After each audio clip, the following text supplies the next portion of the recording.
This is Garis, Masculist, MGTOW flyers. That is 2 3-page essays on the themes of Masculism and MGTOW, written by and read aloud by Prof. Dr. Hugo de Garis. This is flyer number 715, part 2, entitled Masculist Alumni Don't Donate to Their Anti-Masculist Colleges. Carrying straight on. Masculists want the gender laws changed, starting with the fipping of women, the creation of a FIP society, in which young girls are socialised and educated to be FIPs so that they don't manslave and divorce rape men. Masculists want the divorce courts to be thoroughly reformed, basing them on the principle of financial independence of both divorcing parties, assuming that women are FIPs. Masculists push for the establishment of the MCT for women, that's Mother Career Timeline, so that mothers can stay at home during the 6 years they are raising their 2 kids to fulfill their civic duty to raise the next generation.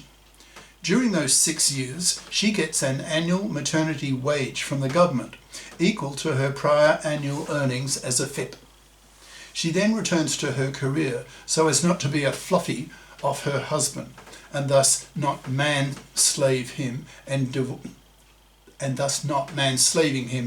divorce raping him. Masculists want the creation of GECs, Gender Equality Committees, in the parliaments that consist half of female feminist politicians and half of male masculist politicians, so that the gender issues of both sexes are dealt with equally. The masculist half of these GECs will legislate the PARA, that's paternity rejection right, that will give a man the same right that women already have to reject an unwanted pregnancy that could ruin his life, manslaving him for 2 decades to pay for a kid he never wanted in the first place. The masculist half of these GECs will also legislate the OPTAB, obligatory paternity testing at birth, for all births, to block women's awful gender crime against men of paternity fraud, where she tells her man the kid growing in her is his when she knows it's not. End quote. That's the end of the speech. Once the Harvard student has finished the above speech, which took only a few minutes, the Harvard president, who in reality is Alan Barber, Google it, being an IQ genius himself, will readily understand the force of the student's masculist arguments and will stare at the student thinking, quote, "Oh my God, there's a lot of truth in what he's saying. A whole gender political ideology, but for men, the male equivalent of women's feminist ideology, about which whole libraries have already been written." End quote. So he asked the student, quote, "So what do masculists on campus want the Harvard administration to do about these masculist ideas?" End quote. The student replies, quote, "Make the campus bi-conscious by teaching masculist ideas to the students so that both sexes learn that gender oppression is a two-way street, so that monoconscious feminists learn that if they continue with their monoconscious feminist bigotry, they will lose their bi-conscious masculist boyfriends who will dump them in disgust. Make gender studies courses at Harvard bi-conscious, teaching how each gender oppresses the other, so that young women who take monoconscious feminist-based gender studies do not learn to hate men for the ways that men oppress women, by having that misandrous awareness cancelled by developing a corresponding but oppositely directed hatred of women for the ways that women oppress men, especially with women's manslavery, divorce rape and forced fathering. Harvard should then advertise its new bi-conscious gender political orientation to the planet, setting a bi-conscious precedent to other universities around the world, so that bi-consciousness spreads, and particularly so that future male alumni, in brackets, who have more money to donate than female alumni, close brackets, get the impression that Harvard is no longer seen by them as a monoconscious, hypocritical shithole, so that these alumni start thinking to themselves, in quotes, Harvard is really turning masculist and working against its old anti-masculism, so maybe I, as a masculist, might rethink my negative attitude towards Harvard's old anti-masculist hypocrisy and bigotry, and consider the idea that donating to them might be acceptable again. End quote. Dash dash.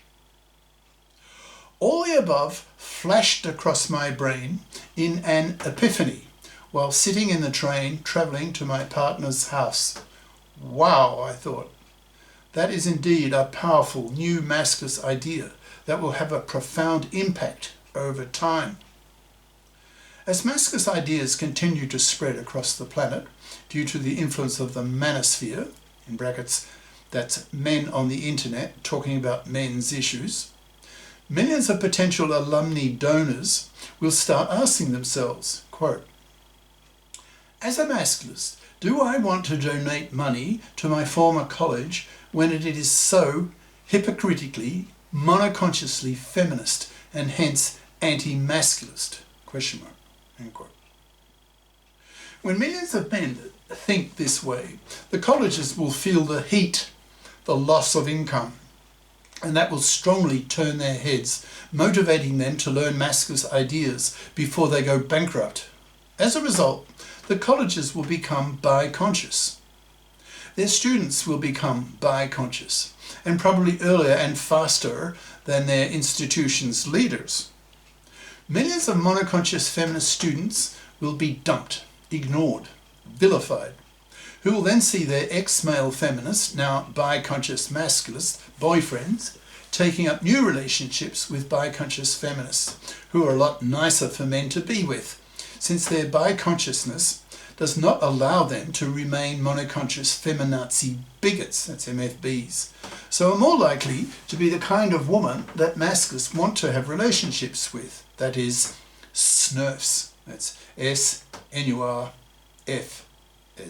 that's slim, nutritive, FIPS. Summarising, the main idea of this flyer is that masculist alumni will have a powerful effect in spreading masculist thinking and attitudes to society by forcing colleges to become bi-conscious. Otherwise, these colleges will be faced with bankruptcy and be spat at by the male population for being hypocrites as masculism spreads, as it is currently doing. Monoconscious feminism is now seen to be a cancer, since it has made young women so unattractive to young men that now in the US, 2/3 of young men don't even date young women, thus wiping out whole populations due to the crash in the birth rate.